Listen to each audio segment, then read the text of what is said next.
Back in 2014, when Donald Trump was considering yet again a run for president, he polled his friends and advisors about what he should do. He went through a lengthy process, toyed with running for governor of New York, and went back and forth on making any decision. Trump's dalliance with politics dated back to 1987, when he was promoting The Art of the Deal. He generated publicity for the book and himself by buying space for open letters in major newspapers, criticizing American foreign policy. He then helicoptered to New Hampshire, which hosts the first presidential primaries, to give a well-attended speech at a local Rotary Club. Trump had seriously entertained a run in 2012 against Mitt Romney, whom he eventually endorsed but then drew back. Roger Stone, a veteran Republican troublemaker and an early Trump advisor, told me recently that Trump had immediate seller's remorse that he decided not to run that year. In 2014, Trump was even more serious, and in the end he consulted one of his most discreet advisors, his wife, Melania. She was very clearly the one who said, "Either run or don't run," Stone explained. He went on, paraphrasing Melania, "Your friends are tired of this striptease. Every 4 years you talk about it." It is unlikely that Melania Trump used this exact language, but another source has backed up Stone's account that it was in part Melania's impatience with her husband's dithering that helped push Trump to declare his candidacy. "She knew it was in his blood," Stone said. "He always wanted to run. She is the one who pushed him to run just by saying run or do not run. I don't think she was ever too crazy about it. She knew her husband wanted to run for president. And she knew that, if he didn't, he was likely to be knocking around their gilded triplex in Trump Tower, muttering about how he should have done so. She said, 'It's not my thing. It's Donald's thing,' according to Stone. And I think she understood he was going to be unhappy if he didn't run." Trump declared his candidacy, and the decision ultimately thrust Melania Trump into a role she had never sought. "Behind every successful woman, there is a man in shock," Ivana Trump writes in her recently released memoir, Raising Trump, about her 13-year marriage to the man who is now president, and about her experience bringing up their 3 children. She took an active role in managing the Trump Organization, and some of Trump's associates told me that it was Ivana, not Donald, who was the brains behind the operation. "I was too successful to be Mrs. Trump," Ivana writes in her book. "In our marriage, there couldn't be 2 stars. So one of us had to go." Trump and Ivana were divorced in 1990 while he was having an affair with Marla Maples, whom he married in 1993, and who is the mother of the much overlooked, perhaps to her relief, Tiffany Trump. Then, in 2005, he married Melania.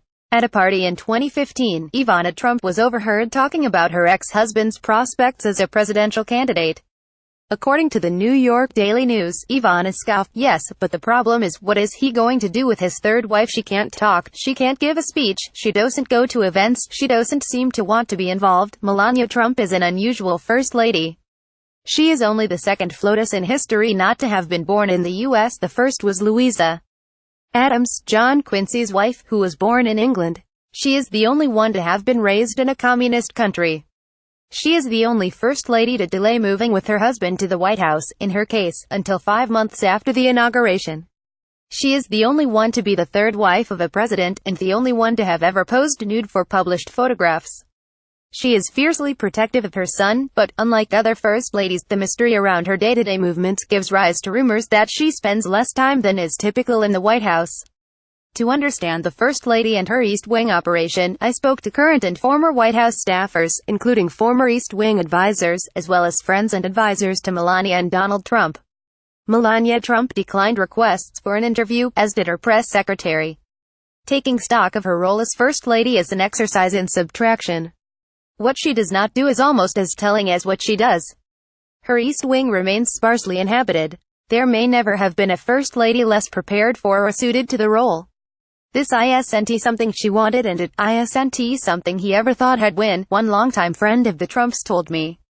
She didn't want this come hell or high water. I don't think she thought it was going to happen. The couple in the Oval Office in June. 2. Separate lives. The East Wing of the White House, as it exists today, was built in 1942, during World War II, largely to provide cover for the Presidential Emergency Operations Center, or PEOC, an underground bunker designed to protect then-President Franklin Roosevelt and other key personnel in the event of an attack. It was to the PEOC that Vice President Dick Cheney famously fled on September 11, 2001. That the physical offices of the First Lady provide cover for her husband in an emergency is one of those historical facts that scream to be leveraged as metaphor. Melania Trump seems to be very much alone in her position. Her East Wing has only 9 employees, fewer than half the number employed by Michelle Obama and Laura Bush. Public tours of the White House begin in the East Wing, through the glass triple doors of the visitor's entrance. But despite her proximity to the public, much of Melania Trump's life has remained in the shadows. She is the keeper of many of her husband's secrets, and one can imagine that what binds the two of them together is that he may very well be the keeper of some of hers. On the ground floor of the East Wing, inside the main entrance and next to the visitor's office, is a room for the president's military aides who carry the nuclear football. Next to that is a reception room, which is outfitted with sofas and portraits of previous First Ladies. Upstairs is the First Lady's office, as well as offices for her Chief of Staff and for the calligraphers who handle invitations that come from the First Lady's office. Because the East Wing is open to the public 5 days a week, it is a logistical feat to manage the space, according to a former East Wing staffer.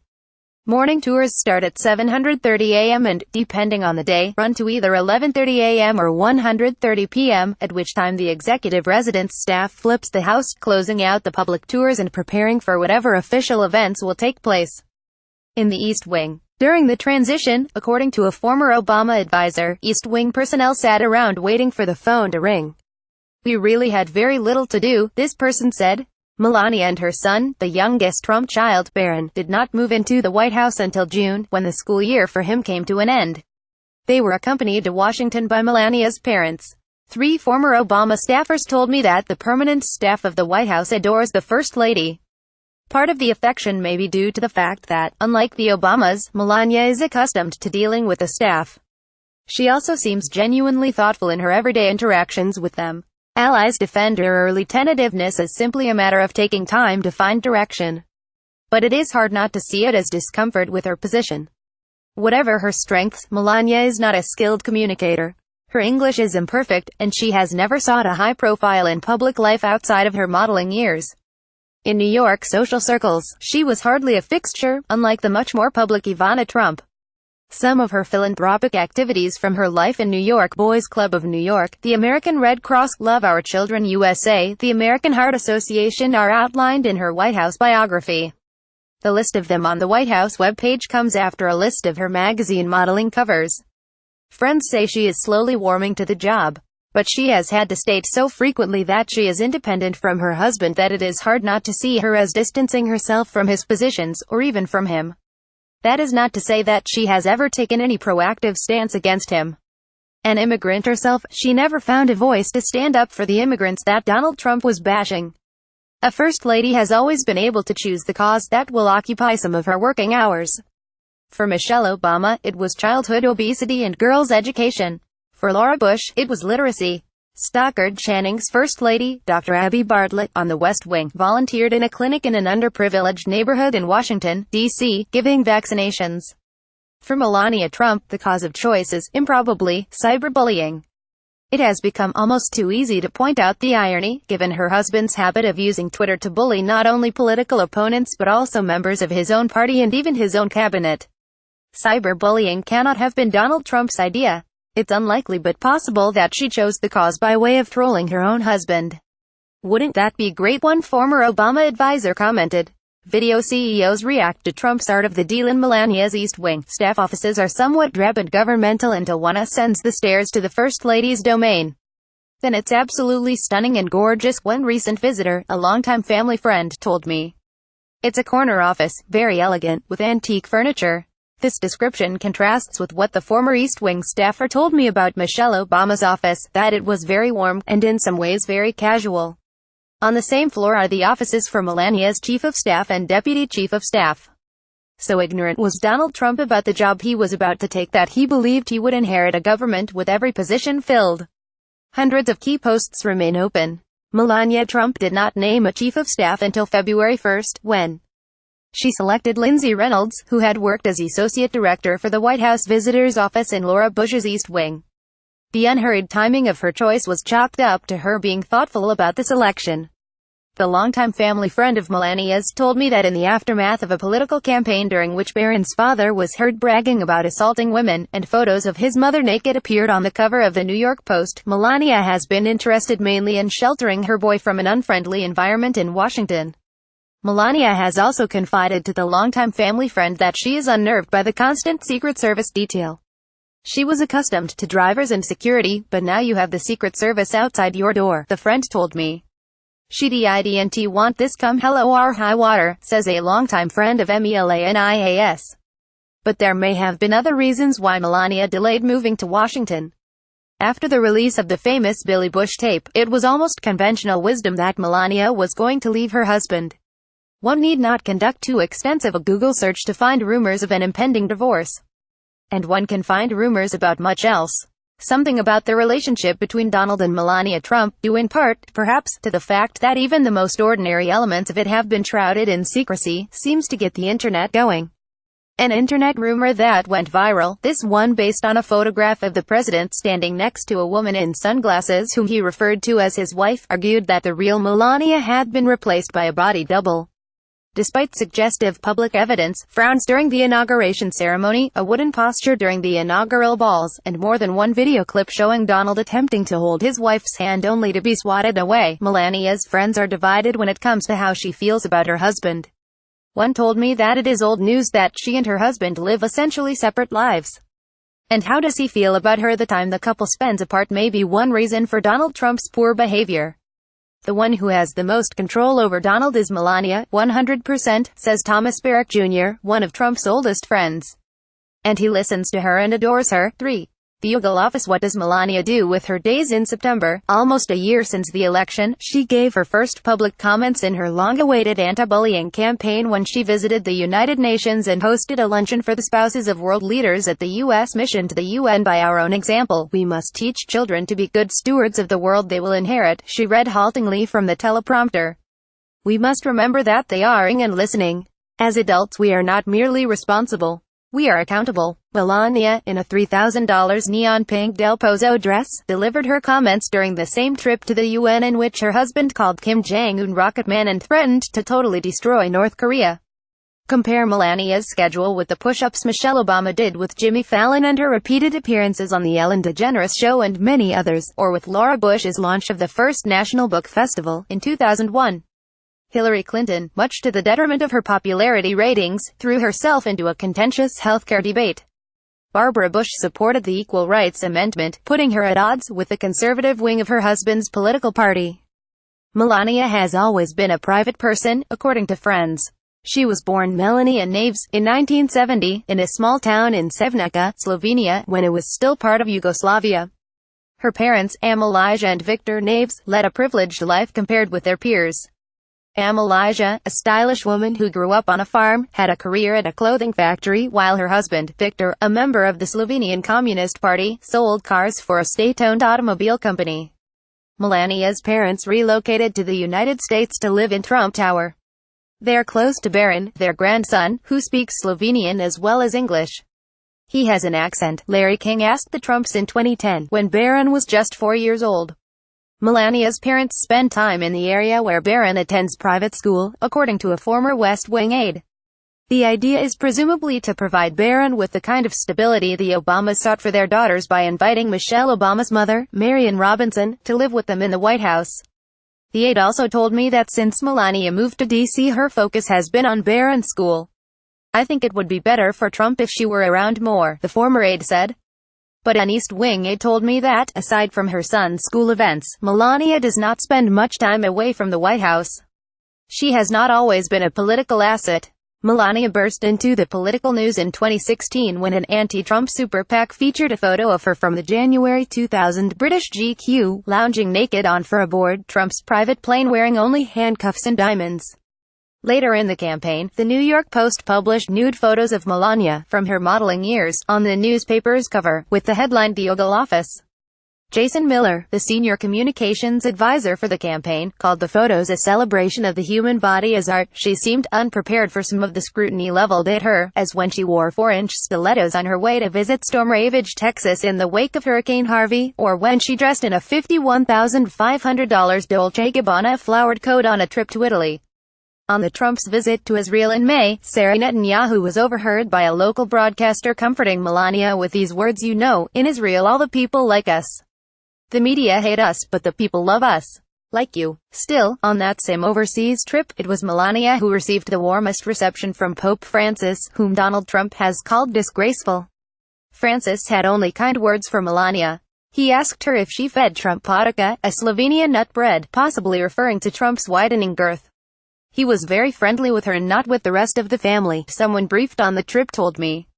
In a rare campaign speech for her husband, in April 2016, Melania Trump took to a stage in Wisconsin.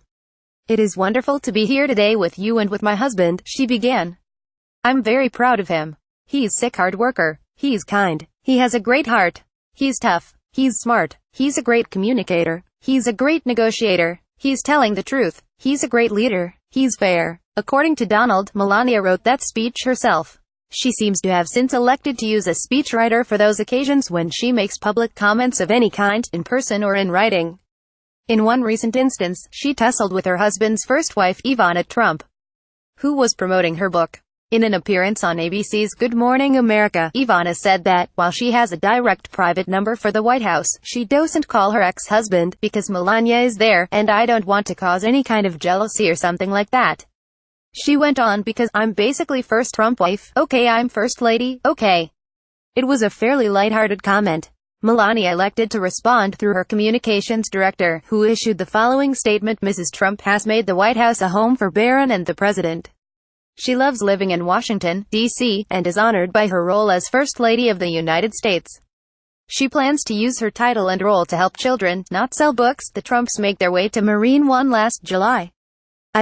What she wants. Paolo Zampoli had just spent 2 hours in the East Wing when I spoke with him in early November. Now Dominica's ambassador to the UN, the former model and agency proprietor was pleased to catch up with his old friends Donald and Melania Trump, whom he had famously introduced nearly 20 years ago at a Fashion Week party he hosted at the Kit Kat Club, in New York. The Trumps had invited him and his young son to the annual White House trick-or-treating event. Never mind that 2 former Trump campaign officials had been indicted that morning and a third, a former campaign advisor, had pleaded guilty to lying to the FBI about the Trump campaign's ties to Russia. Just that morning, Trump had stayed upstairs, in television news reports of the indictments and seething at the way he was being covered. But you wouldn't know it from Melania greet costume children later that day on the South Lawn. "The media has been tough on her," Zampoli told me. "But he sensed a shift underway. People appreciate, and the poll numbers also show, that she's more appreciated than the president or the first daughter." A recent CNN poll found that Melania Trump is more popular than her husband, with 44% of respondents holding a favorable view of her, versus her husband's 41% approval rating. Moreover, President Trump has a 57% unfavorability rating, whereas Melania's stands at only 35%. Ivanka Trump was flat, at 41% favorable and 41% unfavorable. Jared Kushner ranked last. Only 20% of respondents had a favorable view, and 39% had an unfavorable one. For Melania, being more popular than her husband is an increasingly easy task. Zampolis modeling agency provides a famous piece of Melania's backstory. It was this agency that found itself at the center of a lawsuit that Melania Trump filed against 2 outlets, the Daily Mail newspaper's parent company, in the UK, and a Maryland-based blogger, Webster Tarpley. In August 2016, Tarpley, 71, published a story on his website reporting on rumors that Melania Trump had once worked as a high-end escort. A Daily Mail story made the same allegation. Melania Trump hired Charles Harder, who had become famous for a Peter Thiel-backed lawsuit against Gawker Media, on behalf of his client Hulk Hogan. In September she sued Tarpley and the Daily Mail for $150 million. The lawsuits eventually landed in separate jurisdictions. Her suit against the Daily Mail's parent company claimed that the articles hurt her chance to establish multi-million-dollar business relationships during the years in which she would be one of the most photographed women in the world. The suit, filed in the Commercial Division of New York State Supreme Court in Manhattan, said the article caused Melania's brand to lose significant value as well as major business opportunities that were otherwise available to her. The suit said the article had hurt her unique, once-in-a-lifetime opportunity to launch a broad-based commercial brand. The Daily Mail's parent company agreed to pay a reported $2.9 million to Melania Trump, and it issued a statement as part of the settlement. "We accept that these allegations about Mrs. Trump are not true and we retract and withdraw them," the statement read. "We apologize to Mrs. Trump for any distress that our publication caused her." A separate settlement was reached with Tarpley, which included a similar retraction. Zampoli declined to discuss the case, but he was happy to outline the chaste nature of Melania's arrival in New York. She arrived and she came to model, he told me. She didn't come to party. Some girls come and are attracted to New York City and they are trapped in the New York nightlife. Not Melania. She came for a reason, to model and to work. She was not going out. Zampoli knows this because back in the day, Melania was friends with his girlfriend, who was from Hungary. They were going to the gym a lot and to swim into the S. They were doing what girls do. Zampoli batted aside any intimations that Melania is not happy, reasoning that to be the most famous person in the world is not that bad. He went on, I don't think you can come up with a conspiracy theory that she is not that happy. She is the First Lady of the United States. Come on. Still, he acknowledged that it had taken her some time to get used to the role. In what he characterized as personal speculation, he told me that, in the beginning it was not pleasant, owing to the scrutiny of the campaign. Now, Zampoli concluded, she is warming to the role. She knows what she wants, but does she? Melania may well have wanted a very different life from the one she is currently leading. In that path not taken, she would be out of the harsh glare that her husband's campaign and presidency have cast upon her. She might even be living a sumptuous but quiet life with her son, Baron, in Manhattan, where he could still attend his old school. Instead, as things are, when she is not seeking solace with her parents, she is sitting above the nuclear football, perhaps wishing she could use it. Full screen photos Donald and Melania. Trump's marriage in photos Donald and Melania at a party at Marquee, a New York nightclub, in 2004. Photo by Richard Corkery. New York Daily News. Getty Images. The couple in New York City in 1999. Photo by Henry Mugizamapris.com. Melania Wright with fellow model Emma Erickson during a 1995 photo shoot. Photo by Ali Dabasaville. Splash News. The couple with Donald's daughter Ivanka at the 2004 Met Gala. Photo by Evan Agostina. Getty Images. Photo by Kevin Deitch. Getty Images. Donald and Melania at the inaugural luncheon at the Capitol. Photo by Molly Riley. FB. Getty Images. Melania in the White House before leaving for Mar-a-Lago on March 17. Photo by Ron Sachs. Babaka. Correction: an earlier version of this story misidentified Paolo Zampoli's position. He is Dominica's ambassador to the UN.